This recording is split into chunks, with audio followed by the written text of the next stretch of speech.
Here we divide 472 by 5 in long division method.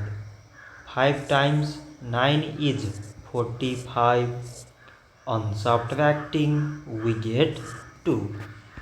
So now we put down these 2 and it is 22.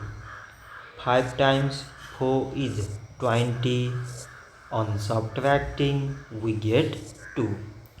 So now we have no any other number to put it down. So we take here decimal, so that we put 0.